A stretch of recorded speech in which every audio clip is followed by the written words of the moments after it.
On va commencer. Bonjour à tous. Je suis Emmanuelle Dufaux, je suis conseillère communication à l'École de santé publique de l'Université de Montréal. Merci de vous joindre à notre midi causerie de l'ESPOM. Aujourd'hui, on reçoit la professeure Mylène Rattel, qui est professeure adjointe au département de santé environnementale et santé au travail. Elle est professeure aussi affiliée à l'École de santé publique de l'Université de Waterloo et chercheuse au Centre de recherche en santé publique, le CRESP, et membre du Centre de recherche interdisciplinaire sur la justice intersectorielle, la décolonisation et l'équité. Donc aujourd'hui, elle est avec nous pour une midi-causerie qui portera sur l'évaluation de la sécurité alimentaire et de l'environnement alimentaire pour pour des populations vulnérables, pardon. Et puis voilà, donc on sera content de l'écouter sur ce sujet. Avant de commencer, je vais juste faire des petites précisions. Donc la rencontre, elle est enregistrée et elle sera disponible par la suite sur le site internet de l'ESPOUM dans la rubrique Nos événements, Midi Causerie. Pour les questions, par la suite, vous pouvez soit poser vos questions dans l'onglet chat qui est au bas de votre fenêtre Zoom, soit vous pouvez lever la main pour poser votre question au micro. Voilà, Mylène, je vous en prie. Merci Emmanuel. Bon, je vais vous partager la présentation. Donnez-moi une petite seconde. En plein écran, en plein écran. Voilà. Donc, bonjour à tous. Aujourd'hui, je vous parle d'un des volets de mon programme de recherche. Je l'ai fait ça assez accessible, là. Vous êtes en train de manger, c'est l'heure du lunch. Donc, je veux pas vous saturer d'informations. Vous allez pouvoir suivre ma progression. J'ai 23 diapositives, si je ne me trompe pas. Donc, je vais tenter de ne pas dépasser une demi-heure vraiment pour avoir un bon 30 minutes là, d'échange à la fin. Je vais tenter. Cette présentation-ci a un accent sur la sécurité alimentaire. Je crois que la plupart d'entre vous devraient être un petit peu familiers avec ce qu'est la sécurité alimentaire. D'autres n'ont pas nécessairement de connaissances professionnelles, mais ont un intérêt fort. Donc, la sécurité alimentaire, c'est un terme, mais c'est un concept, mais c'est également un terme auquel on est beaucoup exposé dans notre vie de tous les jours. Puis j'ai fait une sélection en fait de toute l'actualité qui portait l'actualité dans notre contexte autour de Montréal, au Québec, dans la province de Québec. Donc, ce qui est paru dans le dernier mois. On a parlé des campagnes de, de réception des denrées, de réception et distribution de denrées pendant la période des fêtes, des programmes de sécurité alimentaire au Québec. Ici, un texte du Devoir, sécurité alimentaire du Mexique, Amérique centrale, qui était menacée par la crise climatique. De l'importance de bien former les producteurs agricoles, de lutter contre la faim pour répondre aux besoins de la population mondiale, en fait. Et bon, les tarifs, là, évidemment, ça a changé depuis quelques jours. Bon, ça change souvent ce sujet. Mais il y avait des agriculteurs d'ici, mais également d'ailleurs, qui étaient inquiets pour ben, tout le système de production, tout le système alimentaire et donc la sécurité alimentaire. Donc, c'est un terme qui revient souvent dans notre vie de tous les jours et qui n'est pas une chasse gardée du niveau académique. Mais avant de poursuivre cette présentation-là, il y a trois concepts que je vais voir avec vous pour qu'on soit sur la même longueur d'onde. Ça, c'est la partie un petit peu plus théorique. La plupart d'entre vous devriez être familiers avec certains de ces concepts-là. Donc, qu'est-ce que c'est la sécurité alimentaire? La sécurité alimentaire, puis là, je vous donne une définition qui vient pas de moi. C'est la définition, c'est un consensus. On reconnaît, euh, pour la plupart d'entre nous, on reconnaît que c'est bien ce concept-là qui est associé au terme de la sécurité alimentaire. C'est quelque chose qui existe lorsque tous les êtres humains ont, à tout moment, la possibilité physique, sociale et économique de se procurer une nourriture qui est suffisante, saines et nutritives pour satisfaire leurs besoins et leurs préférences alimentaires pour mener une vie saine et active. J'attire votre attention sur, il y a des thèmes qui reviennent dans cette définition-là, la qualité, la quantité, puis les quatre piliers de la sécurité alimentaire. Les quatre piliers sont la disponibilité, donc tout ce qui est système alimentaire, la production, les stocks d'aliments. Il y a l'accès, qu'il soit économique. Est-ce qu'on a le pouvoir d'acheter ces aliments-là et physique? Où est l'épicerie la plus proche? Où sont les marchés? Qu'est-ce qu'il y a dans ces épiceries-là? Il y a également l'utilisation alimentaire et nutritionnelle, donc comment notre corps utilise ces aliments-là, et la stabilité temporelle. Je vous présente aussi, vous allez voir, j'ai mis quand même beaucoup de photos pour attirer votre attention, pour lier les concepts à certaines expériences que vous avez faites, que j'ai faites. Je ne vais pas passer à travers toutes les photos, mais si vous avez des questions sur ce que vous voyez, on va y revenir à la fin de la présentation. Maintenant, bon, si vous participez à une présentation sur la sécurité alimentaire, je déduis que pour la plupart d'entre vous, vous connaissez un petit peu le concept de la sécurité alimentaire. En ce qui concerne les aliments traditionnels, donc je vais référer à ce terme-là dans la présentation. Et je dois le définir parce que pour celui-là, il n'y a pas de consensus. Un aliment traditionnel, c'est un aliment récolté à l'état sauvage, donc à proximité. C'est généralement local. Ça peut être récolté, on dit, sur la terre, dans l'eau et dans le ciel. À quoi je fais référence ici? Les animaux terrestres, les poissons, la faune aquatique, et dans le ciel, tout ce qui est volaille, tout ce qui est oiseau. C'est parfois identifié comme un aliment de subsistance ou un aliment du terroir. Il y a des aliments traditionnels, par contre, bon, les aliments traditionnels, ça réfère également à une notion d'utilisation générationnelle, donc transmis de génération en génération, mais c'est pas le cas pour tous les aliments locaux. Je pense entre autres, bon, au Muskox, qui est une grosse vache dans les territoires du Nord-Ouest, qui est somme toute locale, mais qui n'est pas un aliment traditionnel au sens qu'il n'est pas consommé de génération en génération. Le troisième concept que je vous présente ici, c'est population vulnérable. Donc, l'objectif principal de cette présentation-là était pour décrire bon, l'impact des enjeux de sécurité alimentaire sur des populations vulnérables. Population vulnérable, c'est pas juste un mot. Il y a un concept derrière ce terme-là.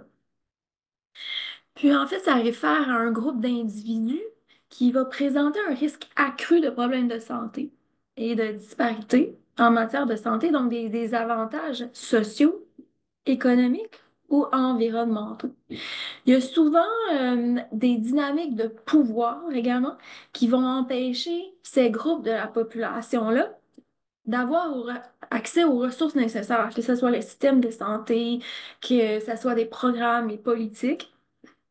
Donc, ce sont des populations qui partagent des caractéristiques individuelles qui vont mener à des désavantages pour la santé. On pense entre autres ben, au statut socio-économique plus faible, à l'âge. Donc, selon l'âge, il y a certaines populations vulnérables, les enfants, les personnes très âgées, le sexe et le genre, la culture, la religion, les maladies, dont maladies mentales, certains handicaps et autres. Entrons maintenant dans le sujet un peu plus précis, qui est la sécurité alimentaire. Je vous présente certaines approches pour mesurer la sécurité alimentaire, l'alimentation, la nutrition. Vous voyez qu'il y a certains éléments en jaune. Ce sont des éléments que j'utilise, moi, dans mon programme de recherche. Les éléments en blanc, je vous les présente parce qu'ils sont somme toute importants là, pour ces mesures-là. Je ne les utilise pas. Donc, on parle ici des outils que j'utilise comme un questionnaire de fréquence alimentaire. Les questionnaires de rappel de 24 heures, les entretiens puis des groupes de discussion. Donc, une approche très qualitative pour contextualiser qu'est-ce qu'on voit dans les populations avec qui on travaille. La biosurveillance nutritionnelle. Les questionnaires ciblés, là, on va parler plus de personnalisé ou standardisé selon un des éléments de la sécurité alimentaire précis au contexte, par exemple. Tout ce qui est observation, encore très qualitatif, sciences sociales. Donc, dans les mesures d'alimentation, de sécurité alimentaire, on peut utiliser soit des éléments de la science sociale ou des éléments vraiment de la science de la santé. Je précise également les journaux de bord, puis les mesures cliniques et anthropométriques. Voici deux exemples de mes questionnaires, des questionnaires que j'ai utilisés dans mes recherches. Ce sont des questionnaires de fréquence alimentaire, des questionnaires de rappel de 24 heures. Donc, par exemple, pour le questionnaire de fréquence alimentaire, le type d'information qu'on va chercher, de données, va concerner la fréquence de consommation. Donc, ça le dit dans le titre, là, un questionnaire de fréquence alimentaire, la fréquence de consommation de certains aliments qui nous intéressent. Mais on peut raffiner ces questionnaires-là pour aller également chercher les méthodes de préparation, les différentes parties consommées, par exemple, lorsqu'on parle des animaux, des aliments traditionnels des animaux, il y a plusieurs parties consommées, des organes, autres.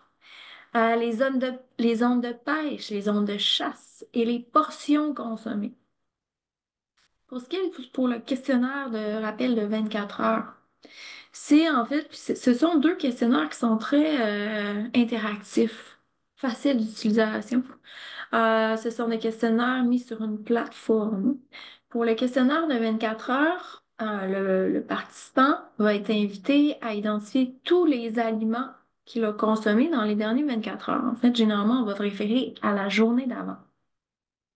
On peut aller chercher des éléments, bon, la liste des éléments consommés au quotidien, mais également les portions, la provenance. Donc, dans un de ces projets-là, nous avons ajouté la question, est-ce que cet aliment-là vient du restaurant, s'il y a un restaurant dans la communauté, de l'épicerie, ou l'aliment vient du terroir? Donc, c'est ça, on peut raffiner ce type de questionnaire-là, en fait, les deux questionnaires, pour aller chercher plus d'informations qui nous intéressent. Il y a certains questionnaires qui sont également liés au contenu nutritionnel. Pour nous, en fait, c'est le cas du questionnaire de rappel de 24 heures, ce qui fait que c'est tout automatisé, d'où une approche qui demande beaucoup moins de temps de traitement des données. Donc, c'est tout automatisé. On peut analyser rapidement ces données-là selon les groupes alimentaires comme ça, mais les calories consommées pour chaque participant, mais également pour chaque sous-groupe de participants, âge, sexe, et toutes les données de contenu nutritionnel de l'alimentation la journée d'avant. Je vous présente aussi quelques exemples de questionnaires qui sont utilisés dans un contexte de mesure d'alimentation, nutrition et sécurité alimentaire. Il y en a d'autres, mais bon, je vous en présente quelques-uns parce que je vais faire référence à ceux-ci un petit peu plus tard dans la présentation. Il y a l'évaluation de la sécurité alimentaire via 18 items. Donc, on évalue via 18 questions les items les items d'intérêt. Je réfère ici au module d'enquête sur la sécurité alimentaire des ménages, qui est un module qui est au niveau canadien. Il y a l'équivalent également aux États-Unis. Il y a le questionnaire en français, c'est évaluation de la qualité de la diète. On va l'appeler DQQ. L'évaluation de l'accès alimentaire via le questionnaire en anglais Household Food Insecurity Access Scale et l'évaluation de l'accès à une alimentation adéquate via 8 questions, qui est un questionnaire qui a été développé par des groupes de la Food Agriculture Organization, qui est le questionnaire, ça va être une traduction en français libre, le questionnaire des expériences de l'insécurité alimentaire. Ce sont tous des questionnaires qui sont standardisés, qui sont intéressants parce ils ont été utilisés dans plusieurs contextes. Euh, dans des populations représentatives également, ce qui veut dire que si on utilise des questionnaires déjà standardisés, on peut comparer nos données avec ce qu'on retrouve ailleurs. Je vous mets vers la gauche de l'écran, vers la droite de l'écran, des exemples de ces questionnaires-là. Ils vont Chaque questionnaire est différent, va chercher un aspect de la sécurité alimentaire ou de l'alimentation qui est différent. Et c'est pourquoi on a tendance parfois à les combiner. Euh, Maintenant, je cible un petit peu plus le sujet qui est en fait mes populations vulnérables avec qui je travaille. Je vous en présente deux.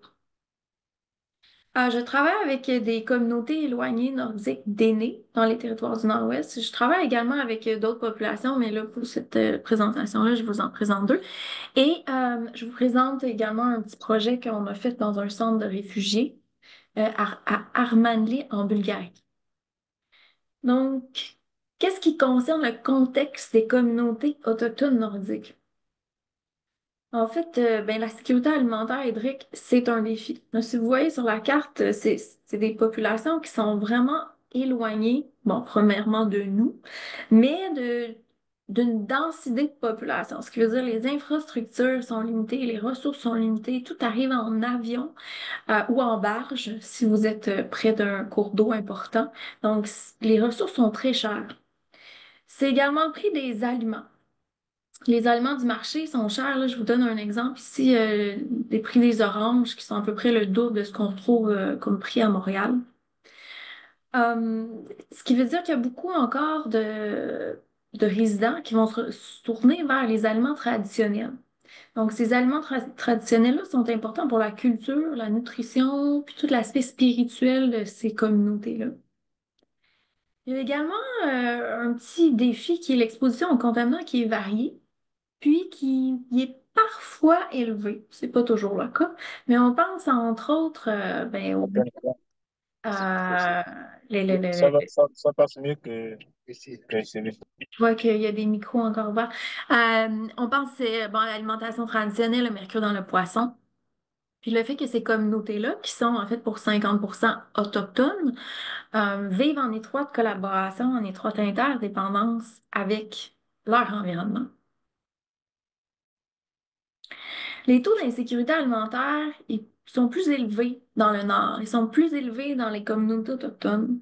Il y a eu une étude, par exemple, puis c'est l'étude de l'alimentation, nutrition, l'environnement des Premières Nations, qui a indiqué que les populations autochtones, donc les Premières Nations vivant dans des réserves, des provinces, puis j'attire votre attention sur les provinces parce que cette étude-là n'a pas impliqué les communautés des territoires. Donc, la prévalence de l'insécurité était le double des populations non autochtones. On a également on a approché une des communautés du territoire pour faire un projet similaire.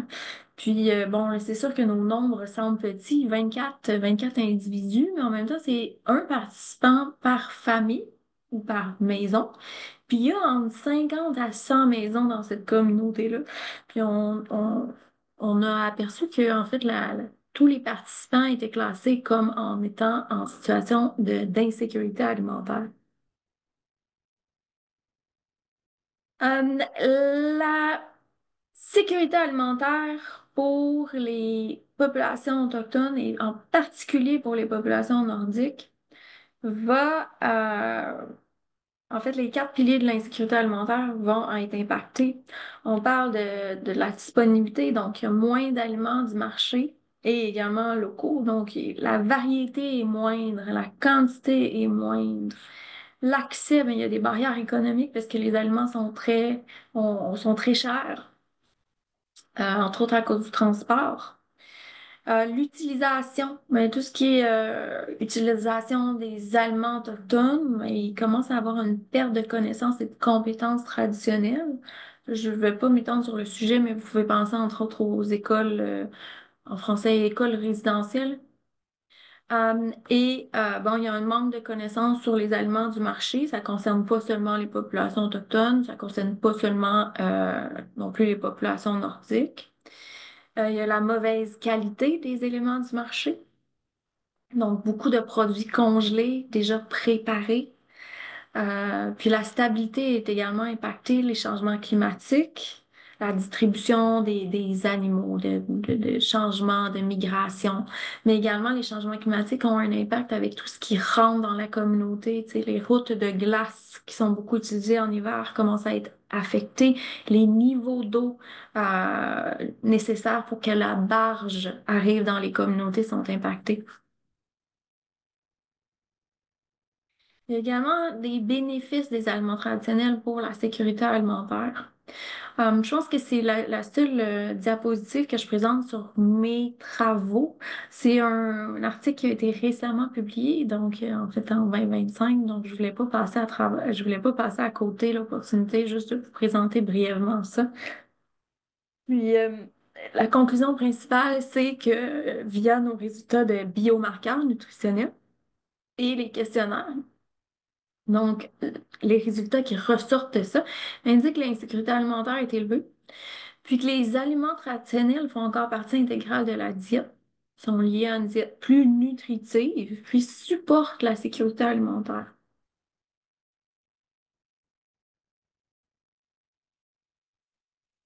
Ce qui veut dire que la promotion de l'alimentation traditionnelle pour la sécurité alimentaire est importante. C'est important de soutenir les systèmes alimentaires traditionnels. Puis là, quand je dis système alimentaire traditionnel, on va penser à la récolte, à la chasse, à la pêche, mais également tout ce qui est plus initiative sociale, dont le partage. Les principaux obstacles à l'accès aux aliments traditionnels qui sont rapportés par nos partenaires communautaires, c'est le coût global, donc, ce qui comprend les équipements, euh, tout ce qui est produit de consommation, mais également le transport, donc les motoneiges, par exemple, pour aller loin sur le territoire. Il y a également l'absence de chasseurs actifs dans le ménage, donc un manque de temps ou un manque de connaissances. Le partage d'aliments traditionnels, c'est encore une pratique courante, dont la majorité, là, plus de 90%, on parle de 96% des participants de nos projets, puis on en a plusieurs centaines, 500, environ 580 participants, qui ont déclaré que le partage d'aliments était encore une pratique courante. Puis les aliments traditionnels sont généralement perçus comme plus sains, plus savoureux, naturels, puis sont encore importants pour les croyances naturelles. Donc, c'est important d'avoir un rôle dans la promotion de l'alimentation traditionnelle. Puis, par rapport à ça, bon, dans les dernières années, on a mis sur pied 2 programmes, pas des recherches, mais des programmes auxquels on est en train d'évaluer les réussites. Donc, un programme de chasse, mais également un programme d'autonomisation des systèmes alimentaires. Puis ça devient, en fait, pour ce programme-là, nous n'axons pas sur les initiatives, nous axons sur des volets importants pour la sécurité alimentaire, ce qui veut dire la souveraineté alimentaire, ce qui veut dire la capacité. Donc, augmenter la capacité, avoir une équité entre genres et ce type de travaux-là ont résulté en des initiatives locales. Puis quand je pense de promotion de l'alimentation, oui, je parle de mettre sur pied des programmes, mais il y a d'autres moyens de faire ça, soit d'engager la communauté via des opportunités locales, des workshops, des ateliers autres, mobiliser les décideurs, puis supporter l'éducation. D'ailleurs, dans 3 semaines, je retourne dans les territoires du Nord-Ouest avec mon équipe. Puis, ben, on va parler aux décideurs, on va faire des rencontres publiques, puis on va faire des ateliers dans les écoles pour parler, ben, en fait, de santé environnementale. Et un des 4 volets qu'on va parler, c'est l'alimentation traditionnelle. Il y a des risques et des bénéfices à l'alimentation traditionnelle. Ah, bon, les bénéfices sont clairs, là, je les mentionne clairement. Il y a également des risques, puis c'est l'exposition aux contaminants. Il faut savoir avoir un discours qui représente bien la balance des risques et bénéfices, mais l'exposition aux contaminants n'est pas quelque chose nécessairement à négliger. Puis ça, c'est un autre volet de mon programme de recherche là, que je vais totalement ignorer aujourd'hui, mais c'est quelque chose qui va de pair lorsqu'on parle de l'alimentation traditionnelle. Je vais aborder maintenant le deuxième contexte d'intérêt qui est l'évaluation de la sécurité alimentaire et les enjeux de sécurité alimentaire dans un centre déplacé aux portes de l'Europe, soit en Bulgarie, qui est en fait le premier pays lorsqu'on traverse la frontière par transport terrestre entre la Turquie et l'espace européen. Donc, c'est déjà connu que la prévalence des sécurités alimentaires chez une population vulnérable de type nouveaux immigrants, travailleurs migrants, réfugiés ou demandeurs d'asile en dehors des centres de réfugiés. Bon, la prévalence de l'insécurité alimentaire est élevée. On parle de 40 à 96%, dépendamment de ces populations-là. Mais il n'y avait pas de données disponibles sur l'insécurité alimentaire dans les centres de réfugiés, dans un pays avec un fort indice de développement humain. Ce centre de réfugiés-là était assez gentil et intéressé, assez humain pour nous ouvrir leurs portes pour qu'on réalise ce projet d'évaluation-là. Il faut dire que lors de notre passage, donc en juillet de l'année dernière, juillet 2024, 91% de la population provenait de Syrie. C'est peut-être un peu plus parce qu'il y a des gens qui ont identifié qu'ils étaient du Kurdistan, mais le Kurdistan est une région semi-indépendante de plusieurs pays, incluant de la Syrie. Les langues maternelles, 53% arabes, 47% kurdes, donc moitié-moitié, mais les Kurdes ont tendance tous également à parler en arabe. Donc, conclusion était que 96% des ménages, donc presque la totalité, étaient en situation d'insécurité alimentaire avec une diète peu variée. Donc, un représentant par famille est invité à répondre à ces questions-là. Puis, l'indice de la qualité de la diète via le DQQ, là, je vous présente juste un extrait des résultats. Et en fait, c'est très faible. C'est une qualité qui est très faible avec très peu de variété. Donc, selon hommes ou femmes, là, il y avait entre 3 et 6% qui avaient une variété, disons, recherchée dans leur alimentation. Donc, il y avait et des fruits, des légumes au quotidien et différents groupes d'aliments. Euh, c'est évident que l'aspect nutritionnel est faible pour les éléments qui sont offerts dans le centre. Mais il y a également un manque d'accès à la nourriture. Donc, et la qualité et la quantité de l'alimentation du centre de réfugiés est faible.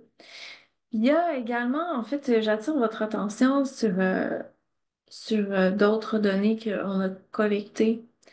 Donc, on parle ici de 70% des répondants qui ont eu faim mais qui n'ont pas pu manger. Euh, et 75% des répondants qui ont eu peur de ne pas avoir assez à manger parce que c'était une situation qui était récurrente. 64% environ qu'ils avaient faim, mais qui avaient plus à manger. Donc, c'est des chiffres qui sont quand même inquiétants. Il y a également un autre enjeu qui nous est parvenu via ces questionnaires-là. On a également fait des entretiens, des groupes de discussion. Donc, il y a les préférences alimentaires, puis des enjeux culturels qui vont limiter l'utilisation alimentaire dans le centre. Puis, eh ben, je suis pas la seule dans l'école de santé publique qui approche ces concepts-là.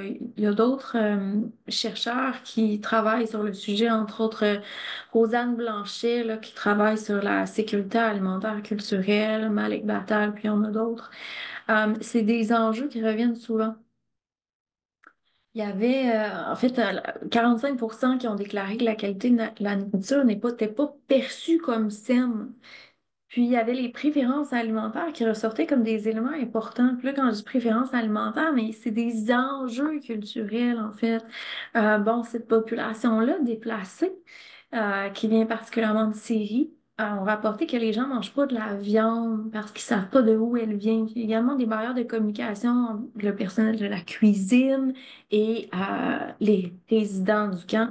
Donc, il y avait tous ces enjeux là qui fait que les gens n'avaient pas un accès alimentaire pour répondre à leurs besoins.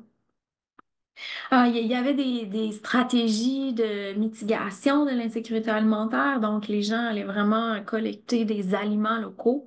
Donc, 49% ont pêché dans le dernier mois, 44% ont collecté des plantes sauvages. Donc, quand plantes sauvages, en fait, je vous mets un arbre ici, je vous mets la photo d'un arbre fruitier qui est dans le centre. Il y en a aussi beaucoup en dehors du centre.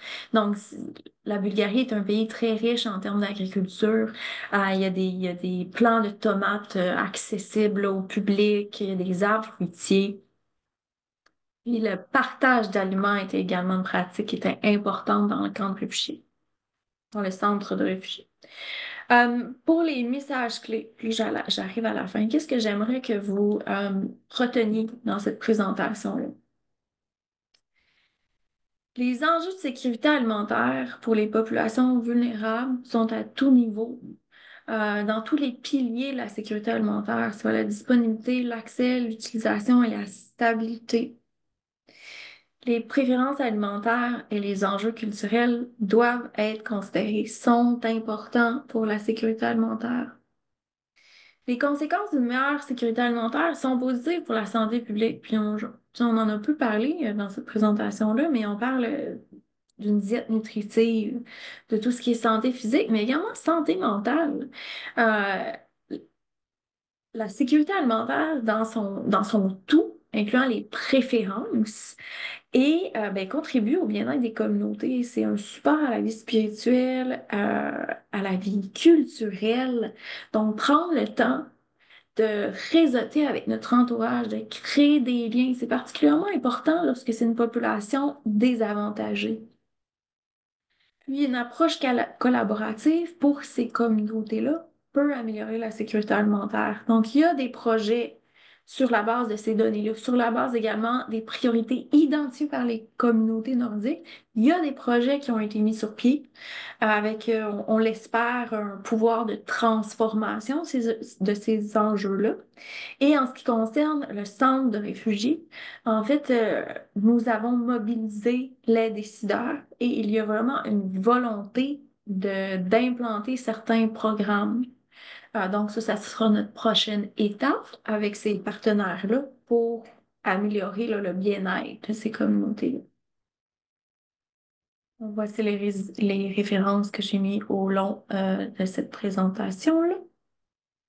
Et bon, merci aux partenaires subventionnaires. Il y en a beaucoup.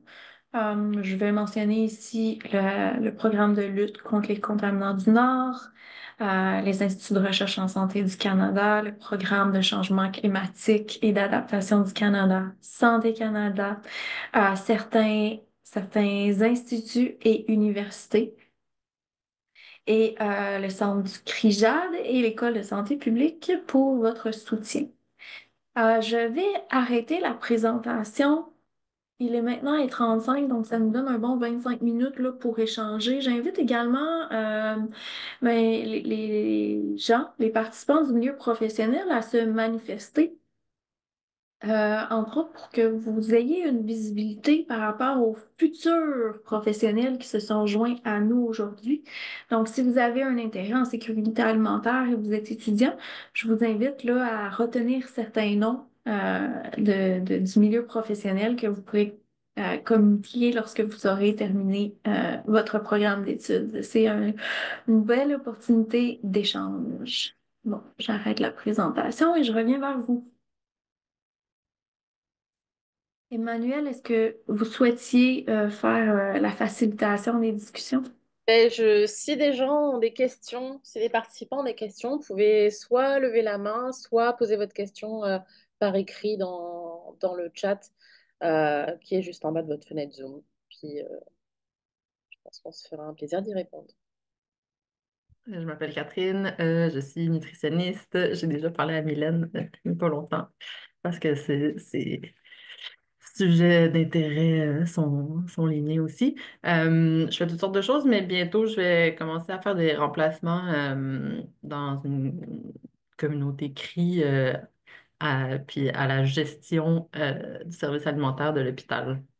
J'ai déjà fait de la gestion de services alimentaires à Montréal, mais pas en communauté autochtone. Donc, ce que je retiens un peu de la présentation, je pourrais demander à la communauté de s'impliquer dans la création du menu avec l'utilisation de nourriture traditionnelle, puis profiter des installations pour faire que les gens se partagent les connaissances de cuisine traditionnelle, quelque chose comme ça. Est-ce que vous pensez que c'est une bonne idée?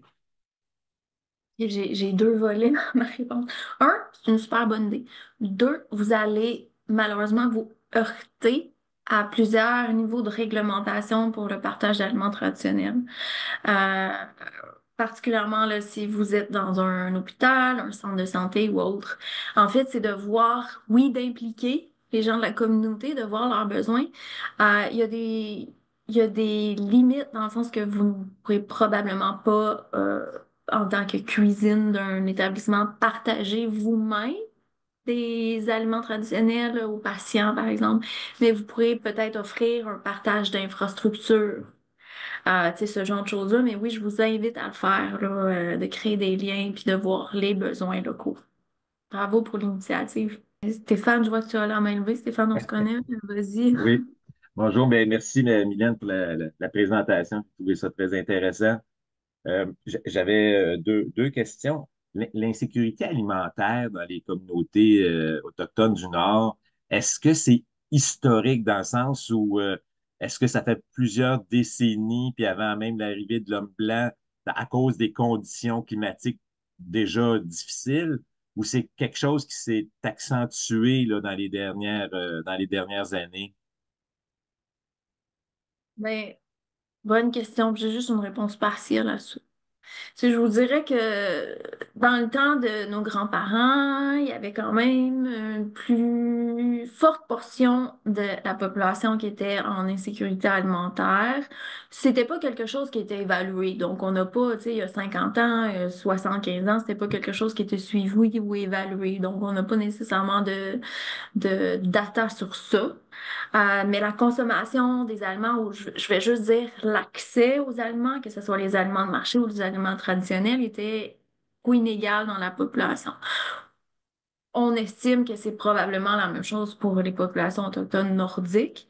Évidemment, ils avaient un système qui était peut-être plus fort, un système collectif, un système de partage qui était plus fort. Puis là, je reviens avec les écoles résidentielles. Je trouve que ça a été un élément vraiment disrupteur euh, à l'échelle de la culture, à l'échelle des réseaux sociaux. Euh, donc, il y a eu définitivement des changements depuis la colonisation. Mais l'ampleur de ces changements-là, là, je peux pas du tout les chiffrer ou les... Mhm. Fait qu'il y a vraiment, il y a peut-être quelque chose qui est rattaché aux conditions du territoire lui-même, qui est peut-être dû à l'insécurité alimentaire, d'une part, mais il y a des facteurs qui se sont ajoutés euh, avec la colonisation. C'est ça, je comprends. Là. Mais c'est sûr que tout ce qui est perte de compétences traditionnelles, puis également, vous l'avez dit, changement climatique, donc il y a eu des changements en fait dans l'abondance de certains aliments locaux, que ce soit des petits fruits, que ce soit les poissons, donc même le saumon a changé d'habitat, des populations de caribous ont changé d'habitat, donc c'est à plusieurs niveaux plusieurs changements, que ce soit sociaux, culturels, des aliments, de la disponibilité des aliments locaux, de la disponibilité des aliments du marché. Donc, évidemment, il est beaucoup plus facile d'aller à l'épicerie du coin. Il y a généralement juste une épicerie ou une coopérative dans ces communautés-là. Mais il est plus facile de marcher 50 mètres que de prendre son traîneau à chien ou son skidoo, puis d'aller dans les territoires de chasse. Vous voyez. Donc, il y a des enjeux qui sont différents en contexte nordique qu'ici, en fait, qu'en contexte, on va dire, du sud du Canada, à plusieurs niveaux, là. Merci. J'avais une deuxième question, si je peux y aller.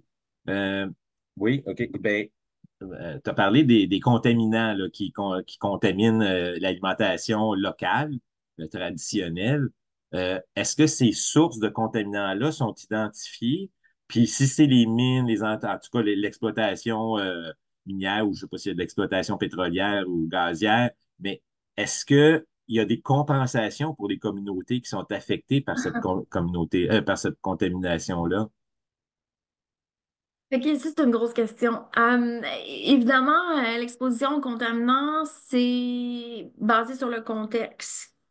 Contexte, bon, vous l'avez dit, minier, industriel, mais également le contexte local, géographique. Donc, les conclusions de certaines études ne sont pas nécessairement représentatives de tout ce qui se passe dans le Nord. On s'entend? Oui, il y a des régions qui sont plus intéressantes pour l'industrie pétrolière, d'autres qui sont plus intéressantes pour l'industrie minière, d'autres qui sont libres de toute industrie. Il y a tout ce qui est également contaminants là, globaux qui sont transportés à long terme. Donc, on pense à tous les microplastiques, tu sais, le cycle du mercure, ce genre de choses-là, contaminants globaux. Ce qui veut dire que lorsque la source, elle est très, très bien déterminée, particulièrement en 2025, les industries qui sont responsables et qui ont été identifiés. Puis là, je travaille sur un de ces projets-là. En fait, sont plus enclines à échanger ou à établir certaines contributions, qu'elles soient financières ou de gouvernance ou autres. Je pense qu'il y a une volonté tranquillement qui s'installe pour avoir de bonnes relations. Je pense que tout le monde est sensibilisé. Il y a une réconciliation là, qui commence à prendre forme. On n'est pas là, mais qui commence à prendre forme. Donc, je- je- pour répondre à votre question, certains contributeurs à l'émission de contaminants acceptent de reconnaître leur rôle et ont des compensations, mais c'est un sujet qui est très complexe. D'accord, bien merci. Parce que c'est sûr que ces compensations-là pourraient permettre aux communautés d'avoir des ressources financières qui leur permettraient justement de peut-être améliorer, ou de réduire leur insécurité alimentaire, d'autre part. Oui. Mais il y a aussi tout l'aspect, comme je l'ai dit, culturel, les préférences, les enjeux. Ça ne sera pas réglé demain. Dans le sens que si il y a trop de changements dans leur environnement immédiat, de changements peut-être négatifs, ça va avoir un gros impact sur leur sécurité alimentaire et leur bien-être en général. Et merci beaucoup. Ça fait Alors, je plaisir. vais juste poser la question qu'il y a dans le chat d'abord, et puis après, on pourra donner la parole à Anne Blonlot, pardon. Donc, la question dans le chat, c'est est-ce que vous avez remarqué des différences dans les résultats de vos études concernant les populations vieillissantes spécifiquement? Eh bien, population vieillissante, je vais considérer que vous voulez dire le groupe le plus âgé de nos participants ou les sous-groupes là, les plus âgés, on va dire quelque chose comme 65 ans et plus. Euh, oui et non, ben En fait, l'exposition aux contaminants va être différente parce que les pratiques alimentaires, mais c'est également un effet de cohorte, là, mais les pratiques alimentaires vont être différentes.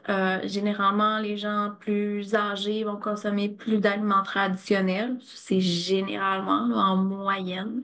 Donc, leur insécurité alimentaire est également différente, mais c'est également une population euh, qui a je dirais, qui va moins aller chercher les aliments du marché et qui va être priorisé dans tout ce qui est échange de nourriture. Donc oui, il y a plusieurs éléments là, différents ou, disons, des facteurs soit positifs ou négatifs à l'insécurité alimentaire pour le groupe de population les plus âgés. J'espère que ça répond à votre question. Je ne sais pas, la personne précisera certainement dans le chat. Anne Blonlot, vous pouvez prendre la parole. Anne Blondeau, c'est un nom un peu compliqué, bonjour. Pardon. Moi, j'ai une question concernant, dans votre présentation, vous parlez du fait des avantages de l'alimentation traditionnelle, même si j'ai bien compris qu'il y avait des risques avec les contaminants. Est-ce que c'est quelque chose qui a été étudié aussi pour des populations vulnérables qui ne sont pas des populations isolées, comme des populations nordiques? Je pense aux populations vulnérables qui se retrouvent en région rurale, par exemple, l'intérêt de la chasse ou de la pêche dans l'alimentation de ces populations-là. Est-ce qu'il y a des recherches qui ont été faites là-dessus, des programmes qui ont été mis en place? Est-ce qu'il y a des programmes qui ciblent, par exemple, des populations isolées non nordiques? Il y en a probablement, par exemple, en Afrique. Si Pas vous voulez. forcément, pas forcément isolées, hein. Les populations vulnérables qu'on pourrait retrouver, on sait tous qu'il y a des enjeux d'insécurité alimentaire qui se développent au Québec, y compris dans les grandes villes, mais y compris dans des régions rurales. Est-ce qu'il y a des recherches qui ont été faites sur l'intérêt de la chasse, de la pêche, et quelle est la part de l'alimentation traditionnelle pour ces populations-là? En quoi ça pourrait être une solution ou pas? Oui, mais oui. La réponse courte, c'est oui. Il y a quand même un intérêt de recherche là-dedans.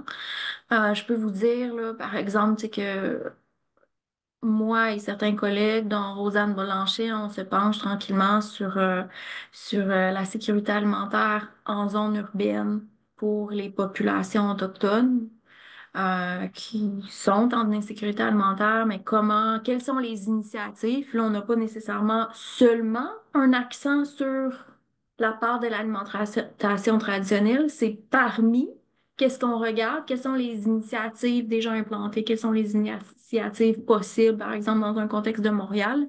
Évidemment, à Montréal, les territoires de chasse sont loin.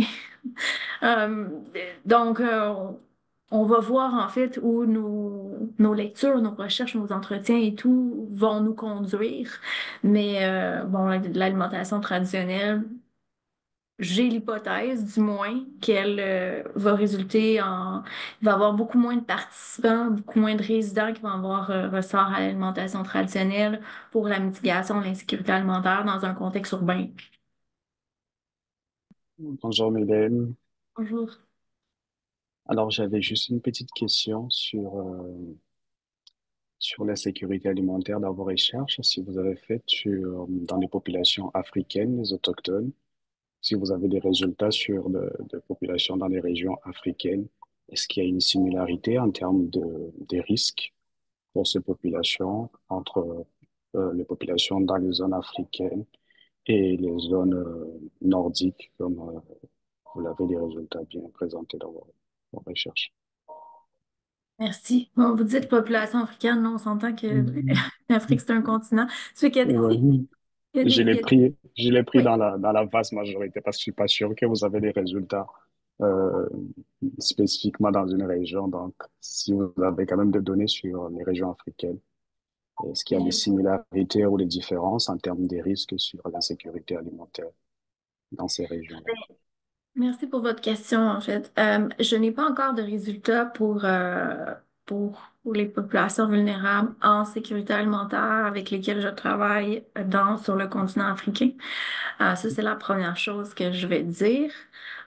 J'ai d'ailleurs une étudiante à la maîtrise qui a commencé un projet pour les enjeux et les facteurs facilitant la sécurité alimentaire pour les populations pygmées du Congo.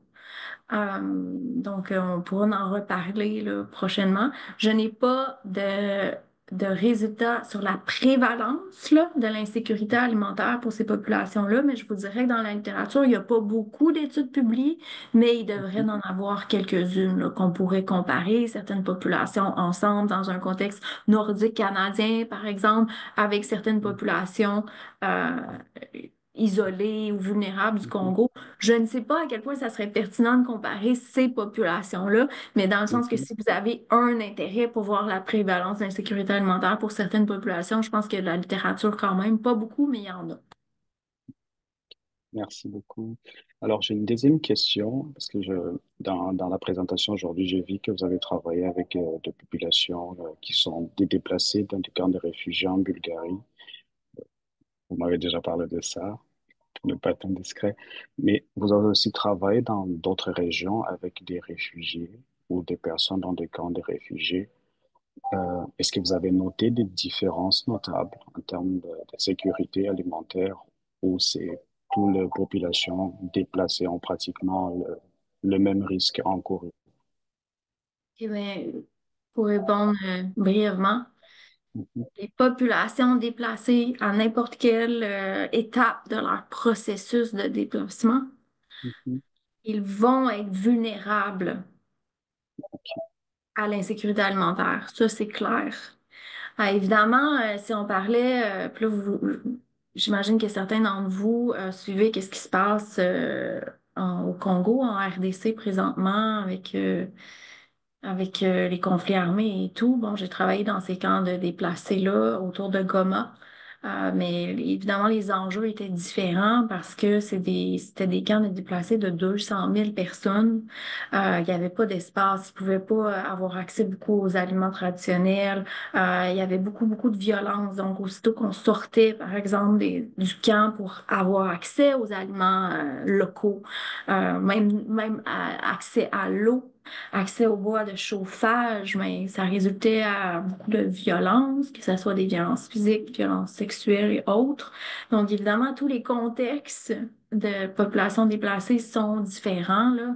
Dans un camp, dans un centre de réfugiés, dans l'espace européen ou dans un camp de déplacés au Congo, les enjeux seront différents, mais la prévalence de l'insécurité alimentaire est extrêmement élevée, là.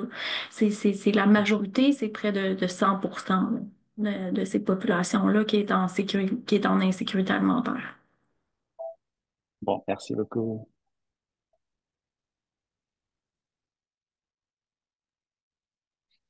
Merci. Est-ce qu'il y a d'autres questions?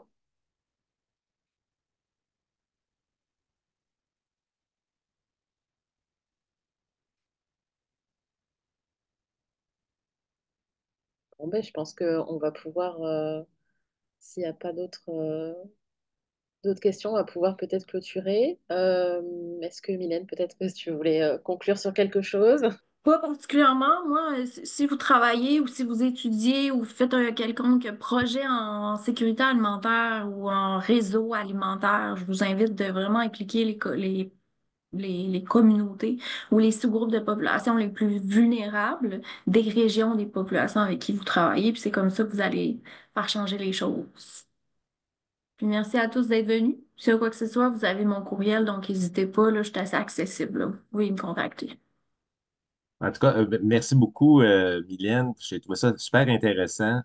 Puis, je pense que vous êtes une mine d'informations de toutes vos expériences que vous avez faites et que vous continuez à faire. Puis, j'espère que vous allez revenir rapidement, nous faire état des résultats, mais aussi de vos contacts personnels, peut-être aussi sur l'aspect plus personnel, plus spirituel, parce que je suis certain que vous vivez des expériences assez particulières dans tous les endroits que vous visitez comme ça. avec votre préoccupation sociale pour les peuples autochtones. Euh, Mais merci Stéphane pour votre commentaire, j'apprécie. Puis si l'occasion se présente, là, ça va me faire plaisir d'approfondir certains volets plus personnels ou culturels de mes expériences. ben, j'espère que ça va se présenter. Merci encore. Merci. Merci beaucoup. Au revoir. Merci beaucoup, Merci. Mylène, pour votre présentation. Et puis, si si les médicauseries vous intéressent globalement, donc on essaie d'en organiser quand même une par mois. La prochaine n'est pas encore annoncée, mais je vous invite à surveiller le site internet de l'ESPOM pour voir quelle sera la prochaine thématique. Voilà, merci beaucoup. Merci, au revoir. Emmanuel, merci à tous. Bonne journée. Merci, merci Mylène.